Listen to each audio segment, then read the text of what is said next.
오늘 이 시간 우리에게 주신 하나님의 말씀 구약성경 창세기 35장 9절로 15절의 말씀을 제가 봉독해 드리겠습니다. 야곱이 바단 아람에서 돌아오매 하나님이 다시 야곱에게 나타나사 그에게 복을 주시고 하나님이 그에게 이르시되 내 이름이 야곱이지만은 내 이름을 다시는 야곱이라 부르지 않겠고 이스라엘이 내 이름이 되리라 하시고 그가 그의 이름을 이스라엘이라 부르시고 하나님이 그에게 이르시되 나는 전능한 하나님이라 생육하며 번성하라. 한 백성과 백성들의 총회가 내게서 나오고 양들이 내 허리에서 나오리 왕들이 내 허리에서 나오리라.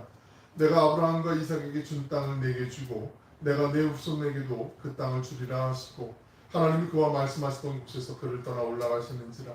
야곱이 하나님이 자기와 말씀하시던 곳에 기둥 곧 돌 기둥을 세우고 그 위에 전제물을 붓고 또 그 위에 기름을 붓고 하나님이 자기와 말씀하셨던 곳의 이름을 베델이라 불렀더라.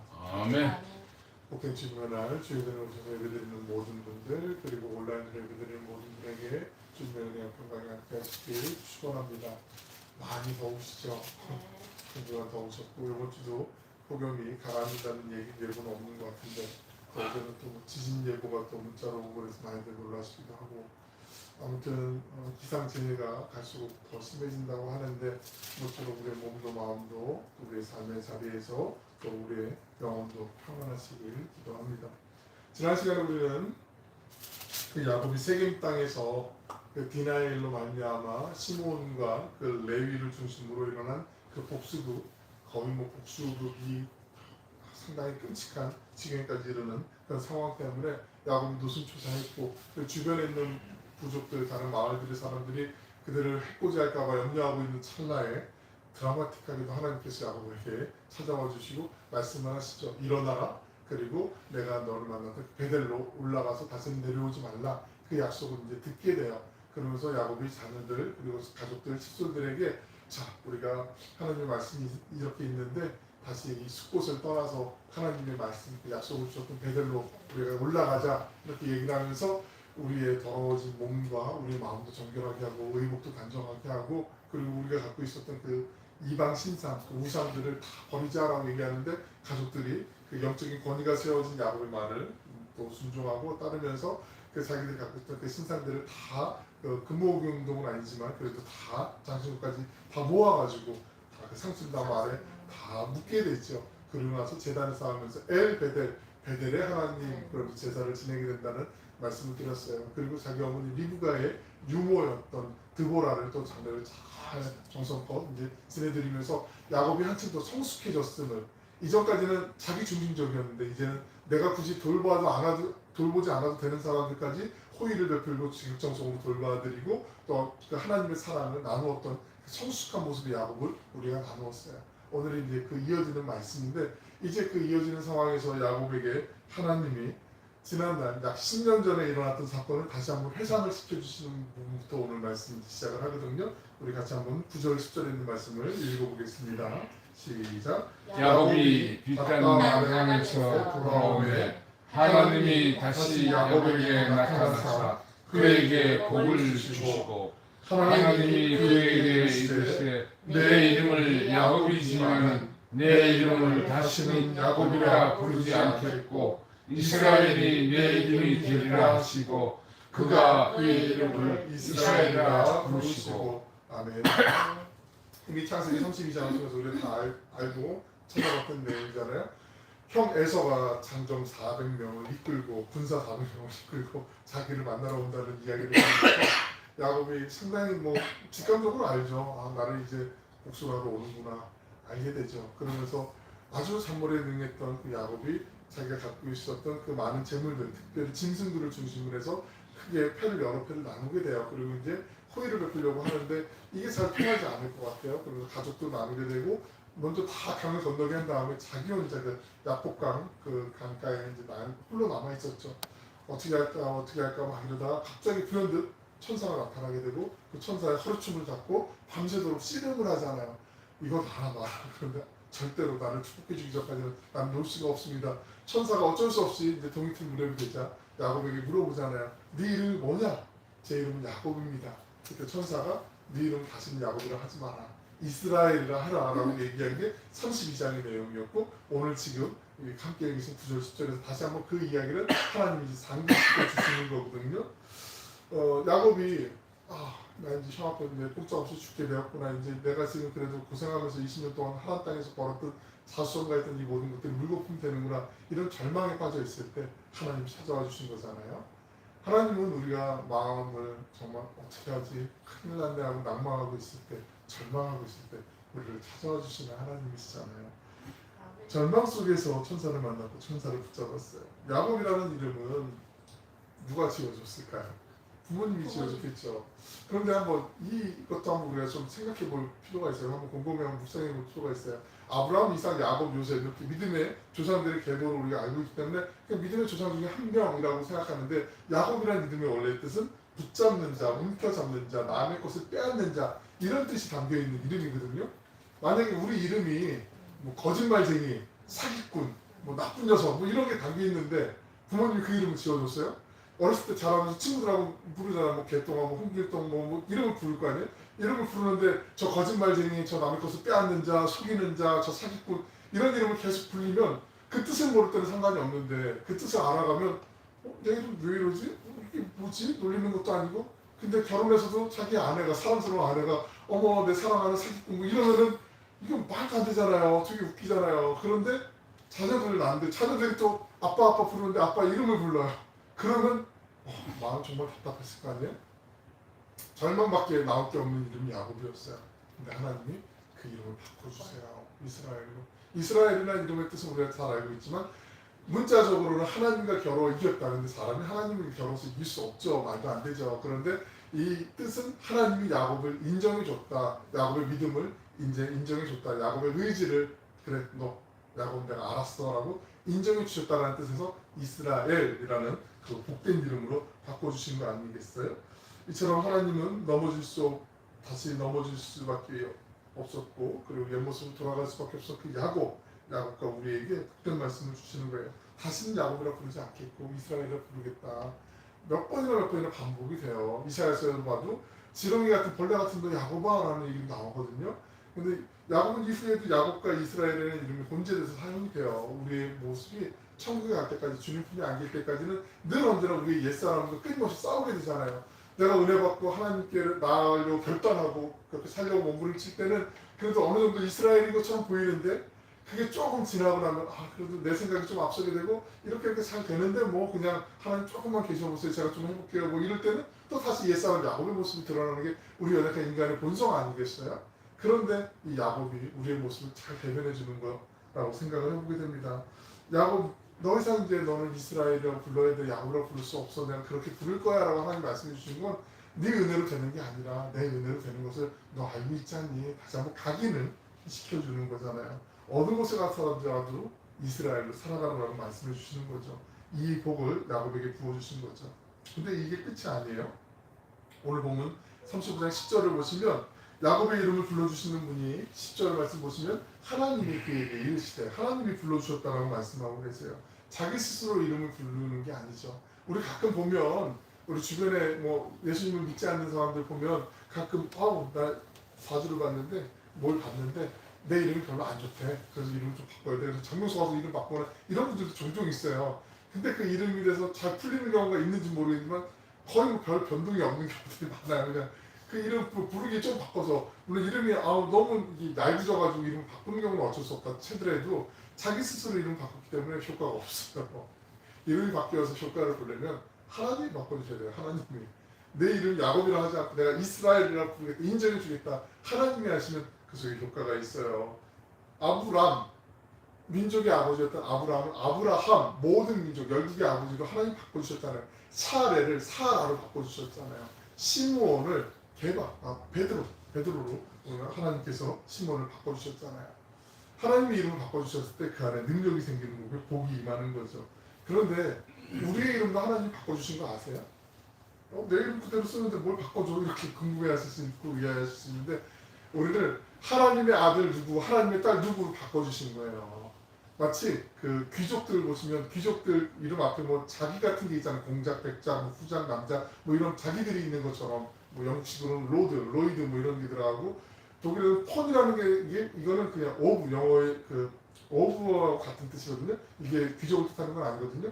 아무튼 그 귀족을 뜻하는 단어들이 들어가는 것처럼 그 이상으로 값어치를 매길 수 없을 만큼 하나님의 딸 아무개, 하나님의 아들 누구 아무개 이렇게 우리의 이름을 바꿔서 불러주시는 거예요. 우리의 그냥 원래 육체의 이름은 그대로 있을지 모르지만 하나님의 자녀된 자와 자녀되지 않은 자로 구분해서 완전히 바꿔서 우리를 불러주시는 거죠. 죽음에서 생명으로 하나님의 자녀로 우리의 이름을 바꿔주신 그 하나님을 바라보면서 감사해야 되는 거죠. 본문 11절로 10절에 있는 말씀 제가 한번 읽어드리겠습니다. 눈으로 한번 따라오세요. 하나님이 그에게 이르시되 나는 전능한 하나님이라 생육하며 번성하라. 한 백성과 백성들의 총회가 내게서 나오고 왕들이 내 허리에서 나오리라. 내가 아브라함과 이삭에게 준 땅을 내게 주고 내가 내 후손에게도 그 땅을 주리라 하시고 하나님이 그와 말씀하셨던 곳에서 그를 떠나 올라가시는지라. 하나님께서 여기서 세 가지로 당신을 설명을 하세요. 첫 번째, 나는 전능한 하나님이다 라고 말씀하세요. 전능하시는 건 아무것도 못할 것이 없는 그 정말 말 그대로 그 단어잖아요. 전능하신 하나님. 가끔 이렇게 약속을 할 때 약속을 지킬 만한 능력이 되는 존재가 약속을 지키게 되잖아요. 뭐 아이들 한참 키울 때 아빠 퇴근할 때 양념 좀 딱 사와 뭐 이렇게 얘기할 때 근데 주머니에 아무것도 없어 뭐 그러면 우선 미안해 다음번에 사올게 뭐 이러면은 에이 아빠 약속도 안 지키고 뭐 애들이 이렇게 안타까워할 수도 있지만 하나님은 절대로 그럴 분이 아니라는 거죠. 예를 들면 하나님은 한 번 말씀하신 거 약속하신 거 신실하시게 어제도 지키시고 오늘도 지키시고 앞으로도 지키시는 그 하나님 전능하신 하나님이심을 다시 한번 말씀하고 계시는 거죠. 실수도 없으시고 후회도 없으시는 그 하나님. 두 번째로 하나님은 당신을 생육하고 번성하도록 복을 주시는 하나님이심을 말씀하고 계세요. 우리에게 하나님은 복 주시길 원하시죠. 생육하고 번성하는 것이 복의 원형 아니겠어요? 하나님은 예수님을 믿는 모든 사람들에게 풍성한 은혜를 약속해 주셨습니다. 우리에게 후히 주시고 꾸짖지 않는 분이심을 우리가 꼭 기억하시고 믿으셔야 돼요. 세 번째, 나의 약속을 받는 자가 복받을 그릇이 못된다 할지라도 내가 그를 변화시켜서 복받을 수 있도록 만들어주겠다. 이게 하나님 말씀이세요. 정말 내가 하나님 저 안 돼요. 내가 뭐 지금 안 되는 것 같은데 내가 바꿔줄게. 하나님 그렇게 해서라도 복을 주시겠다고 말씀하시는 거죠. 아브라함과 이삭과 야곱으로 이어지는 그 계보 가운데 야곱은 누가 보아도 객관적으로 봐도 주관적으로 봐도 그렇고 하나님의 그 믿음의 조상의 계보에 이어지고 하나님의 복의 통로로 쓰임받기에는 좀 많이 부족해 보였던 사람일 수 있어요. 그 순간까지는. 그럼에도 불구하고 그런데도 하나님께서 야곱을 변화시키시잖아요. 점점 변화시키잖아요. 어느 정도로 변화시키냐면 하나님께서 20년 동안 고생을 시키셔라도 야곱을 변화시켜 주세요.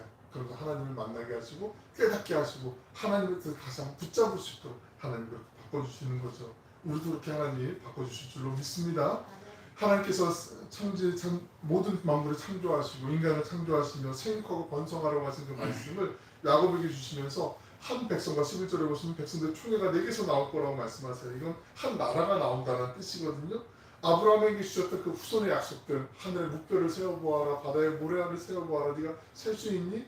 내가 너의 자손을, 너의 후손을 이렇게 많게 해줄 거야 라고 하나님이 약속하신 그 약속을 아브라함은 비록 보지 못했더라도 이삭은 보지 못했더라도 야곱도 아직은 보지 못했잖아요. 그런데 후손에게 주시겠다는 약속을 하나님이 허락해 주시고 이어가게 하시겠다고 말씀해 주시는 거잖아요. 여기서 총회라는 단어를 좀 주목해 보실 필요가 있어요. 거기 한번 성경에 표시해 주시면 한번 표시해 보세요. 이걸 히브리어로 카할이라고 얘기하는데 이 단어 카할이라는 단어를 헬라어로 번역했을 때 헬라어에서 에클레시아라는 단어로 번역을 해요. 카할이라는 히브리어를 에클레시아로 번역을 하는데 에클레시아는 우리가 잘 알고 있는 것처럼 그 뜻이 교회예요. 교회. 에클레시아. 교회를 얘기할 때 에클레시아라고 쓰거든요. 총회, 즉 카할을 에클레시아, 교회로도 번역을 해요. 그러니까 무슨 얘기냐면은 아브라함에게 주신 약속이 언약의 성취가 되는 말씀하시는데 하나님이 아브라함에게 고향을 떠나 약속의 땅으로 가라고 하시면서 땅의 모든 족속이 너로 말미암아 복을 얻을 것이라고 말씀하셨고 이 속에서 하나님이 그 총회가 나오게 해주신다는 말씀을 이 야곱에게 다시 한번 확언을 시켜주세요. 확증을 시켜주시고 그리고 그게 훗날 정말 하나님을 믿는 사람들을 통해서 나오게 하시는데 두 가지의 의미가 있어요. 땅의 모든 족속이 너로 말미암아 복을 받을 것이라고 아브라함에게 주셨던 약속. 그 하나는 아브라함의 후손을 통해서 하나님께서 복의 근원이신 예수님이 우리에게 오신다는 말씀. 그 첫 번째 약속, 복의 근원 되신 예수님이 아브라함 후손으로 이 땅에 오신다. 다윗의 자손으로 오시긴 하지만 아브라함의 후손이 되어서 이 땅에 오신다는 약속. 두 번째는 믿음의 사람들을 통해서 세상 사람들에게 복에 흘려보내는 통로, 복의 통로로 쓰임받게 하신다라는 것. 그 두 가지 약속이 있는데 복의 근원은 예수님밖에 없거든요. 하나님밖에 없거든요. 주님밖에 없거든요. 그런데 이 복되신 예수님을 전함으로 다른 사람들에게 복이 흘러가게 사용하실 그 도구, 그 선한 능력의 도구가 될 수 있는 건 교회를 통해서 하나님이 쓰시겠다고 말씀하세요. 총회를 통해서 그 사람들의 그 백성들을 통해서 에클레시아, 교회가 되게 하시는 하나님께서 예수님이 복의 근원으로 이 땅에 우리의 구주로 오시고 그 예수님을 믿는 사람들을 통해서 하나님의 백성 삼아주시고 그 예수님의 은혜의 복을, 하나님의 복을 흘려보낼 수 있는 통로로 사용해 주시겠다라는 그 언약의 확증이 바로 이 대목에서 나타나고 있는 거죠. 그래서 신약성경에서 예수님을 믿게 되는 사람들은 아브라함 후손이라고 얘기하는 이 이유예요. 아브라함을 통해서 예수님이 나타나셨고 아브라함을 통해서 아브라함 후손, 예수님을 믿는 사람들이 바로 같은 계보에 하나님의 자녀로 한 가족으로 하나님이 인정해 주신다.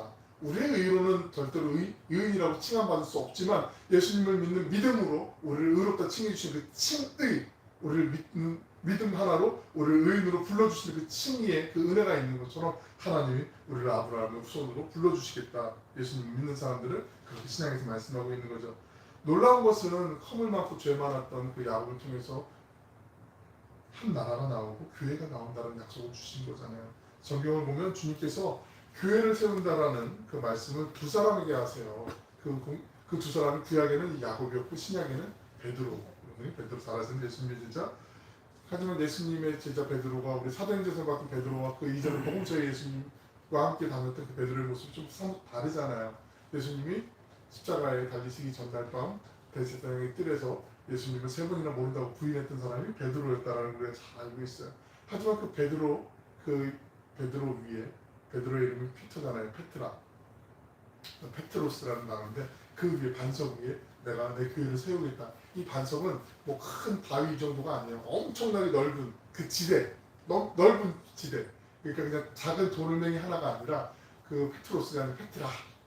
아예 넓은 그 지면을 얘기하는 거죠. 그 반석으로 내가 널 삼아주고 그 위에 교회를 세우겠다라고 주님이 말씀하시는 거거든요. 야곱과 베드로 이 두 사람 우리가 보기에도 이 당시까지만 해도 좀 야심도 많고 허물도 많고 부끄러움이 많은 우리나 뭐 자기나 뭐큰 차이 없네 뭐 이렇게 생각해도 될 만한 그런 상황이었을 모르겠지만 하나님께서 이렇게 하나님의 일을 하시는데 우리가 볼 때는 그래도 이쯤은 돼야 좀 하나님의 이런 사람들을 통해서 하셔야 되지 않을까 싶은데 그 사람이 아니고 허물 많고 약점 많은 사람을 통해서도 하나님을 하신다라는 거. 완벽해 보이는 사람이 아니라 부족해 보이고 넘어지는 사람들을 통해서 교회를 세우시겠다고 약속하시는 거죠. 우리에게 아주 작은 정말 겨자씨 하나일 만한 믿음을 보시고 베드로처럼 주는 그리스도시여 살아계신 하나님의 아들입니다라는 그 신앙 고백 하나만 고백하는 사람을 통해서도 하나님께서 당신의 교회를 이루시겠다라고 말씀하고 계시는 거죠. 더 나아가 교회 머리 되신 예수님께서 교회를 또 이끌어 가시고 친히 인도해 주시겠다라고 약속하고 계세요. 주님께서는 우리의 인간의 연약함을 다 알고 계시잖아요. 그런데도 믿음이 흔들리고 성급해 보이는 베드로를 반석이라 불러주시고 예수님을 부인했던 그에게 주님의 양까지 돌보라고 말씀을 하셨어요. 우리 모두는 다 야곱과 같은 그런 속성을 가지고 있어요. 하나님께서 그러나 이런 야곱 같은 우리의 모습을 가듬어 가시면서 한 백성의 조상이 되게 하시고 그 후손이 이 땅에 교회가 되도록 말씀하신 그 야곱처럼 우리를 통해서도 하나님이 복의 통로로 쓰임받게 하시고 우리를 통해서도 우리의 가족 또 우리 만나는 스님들 이웃들에게도 복의 통로가 될 수 있도록 그 문고를 열어두고 예비해 주시고 은혜를 베풀어 주시는 거 아니겠습니까? 그 은혜를 우리가 생각할 때마다 나는 안 되지만 하나님이 그렇게 하시니까 순종하고 나아가면 그 믿음 안에서 하나님이 아름다운 열매 하나님의 때에 반드시 맺게 하여 주실 줄로 믿습니다. 하나님은 우리에게 복을 주시기로 작정하셨어요. 우리가 복받을 만한 그릇이 안 된다면 하나님은 우리를 고쳐서라도 복을 주시는 거예요. 이 야곱을 통해서도 우리에게 보여주시잖아요. 이게 하나님의 언약이에요. 우리를 버리지 않으세요. 우리가 아무리 변덕이 많고 어리석고 우리가 힘이 없고 병들었다고 해도 하나님 결코 절대 포기하지 않으세요. 버리지 않으세요. 하나님 우리에게 전하신 그 신실하신 약속을 끝까지 지켜주세요. 그래서 결국은 두 손 두 발 들고 야곱이 항복한 거 아니겠어요? 그래서 그는 이스라엘 되었고 하나님의 복이 되었어요. 참 좋으신 하나님이죠. 우리가 넘어지면 일으켜 세워주시고 상처나면 싸매주시고 복을 주시는 말로 다 할 수 없이 좋으신 하나님이시잖아요. 우리 10절에 있는 말씀은 같이 한번 읽어보십니다. 시작. 하나님이 하나님이 그의 말씀하시던 곳에서 그를 떠나 올라가시는지라. 하나님이 야곱에게 위기에 처했을 때 찾아오셨고 말씀을 마치시고 또 다시 가셨어요. 이럴 때는 그런 생각이 들어요. 아, 하나님 좀 계속 계시면서 나 실수성인 거 아시는데 좀 옆에서 실수할 때 하나님 좀 잘 체근해 주시고 함께 하시면 좋을 텐데 하나님 좀 가시지 마시지, 보이는 곳에 계시지, 좀 그런 마음이 들 수도 있거든요. 그런데 이쪽에서 우리가 하나님의 속성을 좀 하나 좀 살펴볼 필요가 있어요. 하나님을 보여주시기도 하시지만 또 안 보여주시기도 하시고, 함께 계시는 것 같지만 또 때로는 함께 안 계시는 것처럼 보일 때도 있는데, 함께 보이거나 안 보이거나 하나님은 언제나 우리가 함께 하시는 분이라는 걸 이때 야곱이 알게 된 거죠. 지금까지는 봐야 알았는데 이제 믿음이 생겼잖아요. 믿음이 생기니까 이 눈에 아무 증거 아니 보여도 믿음을 갖고 보니까 하나님이 계시는구나, 나와 함께 임마누엘 하시는구나, 그 하나님을 보게 되는 거예요. 마치 욥이 전에는 내가 귀로만 하나님을 들었었더니 이제는 눈으로, 믿음의 눈으로, 마음의 눈으로 하나님을 바라봅니다라고 고백했던 것처럼 이 야곱에게도 그 믿음이 생긴 거예요. 우리 안에도 이 믿음이 있어요. 저는 주로 믿습니다. 그리할 때 언제나 어디에 있든지 하나님이 함께 하신다는 확신, 그 믿음의 확신, 그 속에서 살아갈 수 있는 거 아니겠어요? 야곱은 하나님께서 오셨을 때 믿음을 얻고 기쁨을 얻었고, 그리고 하나님께서 떠나셨을 때도 기쁨이 있었고 믿음이 있었기 때문에 그 기쁨을 유지할 수가 있었죠. 우리에게도 이런 복이 임하길 축복합니다. 하나님께서 보이지 않고 하나님의 음성이 들리지 않고 계시지 않는 것처럼 생각되더라도 하나님 우리와 날마다 동행하여 주시고 임마누엘 하나님이시라는 사실을 꼭 믿으시길 바랍니다. 하나님은 여기도 계시고 우리와 함께 계시고, 우리가 병들고 힘을 잃어가는 것 같고 모든 게 다 정말 끝난 것 같아도 하나님 우리와 함께 하시죠. 이 사실을 깨달았어요, 야곱이. 10절에 있는 말씀을 같이 한번 읽어보겠습니다. 시작. 야곱이 하나님이 자기와 말씀하시는 곳에 기둥을 돌 기둥을 세우고 그 위에 전제물을 붓고 또 그 위에 기름을 붓고. 하나님께서 떠나셨을 때 야곱은 하나님께 예배를 드리죠. 예배를 드릴 때 하나님의 임재를 우리가 마음속으로 몸소 느낄 수 있잖아요. 예배의 깊은 임재 가운데 하나님 나와 함께 하셔. 내가 찬양할 때, 말씀 묵상할 때, 기도할 때 하나님이 함께 하시는 건 제일 잘 알 수가 있잖아요.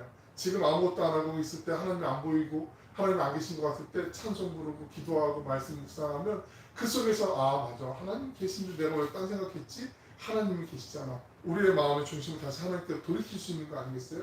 야곱이 예배드렸다는 그런 뜻이에요. 우리의 삶의 자리에서도, 우리 가정에서도 찬양이 넘쳐나고 기도가 넘쳐나고 말씀 있는 소리가 넘쳐나고, 그러할 때 하나님의 임재가, 하나님의 그 충만하신 함께 하심이 우리에게도 맛보게 될 줄로 믿습니다. 잘 아시는 마태복음 28장 20절에 있는 말씀, 볼지어다 내가 세상 끝날까지 너희와 항상 함께 있으라 예수님이 말씀하셔 주셨잖아요. 잘 아시는 요한복음 14장 18절에 있는 말씀, 예수님이 이렇게 말씀하신 걸 같이 한번 읽어보실까요? 시작. 내가 너희를 고아와 같이 버려두지 아니하고 너희에게 오리라. 아멘. 하나님 오늘도 우리와 함께 하시죠. 늘 함께 하시죠. 우리의 마음에서 감사와 찬양의 그 기도의 고백이 넘치지 않고 끊임없이 이어질 때, 우리 삶의 자리에서도 그럴 때, 그때 하나님께서 계속 함께 하심을, 임재하심을 맛보는 은혜가 있는 줄로 믿습니다. 마지막 15절에 있는 말씀도 같이 한번 읽어볼까요? 시작. 하나님이 자기와 말씀하시던 곳의 이름을 베델이라 불렀더라. 베델, 하나님의 집이라는 뜻이잖아요. 베델의 하나님, 언약의 하나님, 하나님의 임재가 있는 곳에 생육하고 번성하라고 명령하신 그 하나님, 그 하나님께서 바로 우리의 하나님, 나의 하나님이 되심을 야곱이 다시 한번 높여드리고 예배드렸던 거죠. 그분은 예수 그리스도로 이 땅에 오셨고 인류의 모든 죄를 대신 지시고 십자가에 못 박혀 돌아가셨지만 부활하셨죠. 그리고 성령으로 지금도 우리와 함께 하시는 하나님이시죠. 사랑하고 축복하는 여러분, 우리의 마음속에 있는 모든 염려와 근심과 걱정을 주님께 온전히 맡겨드리고 새롭게 한번 다시 일어나시길 기도합니다. 어제나 오늘이나 영원토록 변치 않으신 그 신실하신 하나님의 그 언약의 하나님, 그 하나님의 은혜를 믿음의 눈으로 한번 바라보는 거죠. 찾아보는 거죠. 발견할 때까지, 찾을 때까지 우리가 바라보는 거죠. 우리의 유일한 소망은 오직 살아계신 하나님께만 있기 때문이죠. 이 세상 그 어디에도 우리의 기쁨이나 즐거움이 없어요. 주께서 생명의 길을 내게 보이시리니 주의 앞에는 영원한 충만한 기쁨이 있고 주의 오른쪽에는 영원한 즐거움이 있다라고 시편 기자가 말한 것처럼 하나님 안에만 참된 만족이 있고 참된 기쁨이 있고 참된 즐거움이 있고 감사가 있는 줄로 믿습니다. 이 한 주간 이 무더운 폭염보다 더 강렬한 그 하나님의 사랑 안에서 주님과 행복하게 동행하는 우리 모두가 되시길 주님의 이름으로 간절히 축원합니다. 기도하겠습니다. 사랑하고 풍성하시고 자비로우신 아버지 하나님, 저희의 삶을 주관하시며 늘 가장 좋은 곳으로 베푸시길 원하시는 주님의 마음을 바라보게 하시니 감사드립니다. 긍휼이 풍성하신 하나님, 이 시간 주의 재단에서 겸손히 간구하오니 저희의 삶 가운데 실패와 어려운 순간이 다가와도 그로 인해 우리의 희망을 포기하지 않게 하여 주시길 원합니다. 다시 일으켜 세워주실 주님을 바라보며 새 힘을 얻게 하여 주시옵소서. 인생의 공고한 날 가운데 사는 교우들에겐 독수리 날개슴과 같은 새 힘을 허락하여 주시길 원합니다. 삶의 무게에 힘겨워하는 이들에게 내게 능력 주시는 주님 안에서 모든 것을 감당할 수 있음을 믿음으로 고백하며 기도하며 나아갈 수 있도록, 이겨낼 수 있도록 하늘의 힘과 지혜를 허락해 주시길 원합니다. 육신이 연약한 이들에게 치료하는 광선을 발하여 주시고 주님의 날개품 안에서 안식을 누리며 회복하게 하여 주시옵소서. 죽을 수밖에 없던 저희를 하나님의 자녀라는 새로운 이름으로 불러주셨사오니 그 이름에 합당하게 살아가는 삶의 예배자로 승리하도록 주님께서 지켜주시고 인도하여 주심을 믿습니다. 우리의 생각과 의지가 주님께서 기뻐하시는 방향으로만 향하게 하여 주시고 바른 믿음의 길로 걸어가는 천국의 순례자들이 되게 하여 주시옵소서. 사랑이 많으신 예수님의 이름으로 기도 올려옵나이다. 아멘.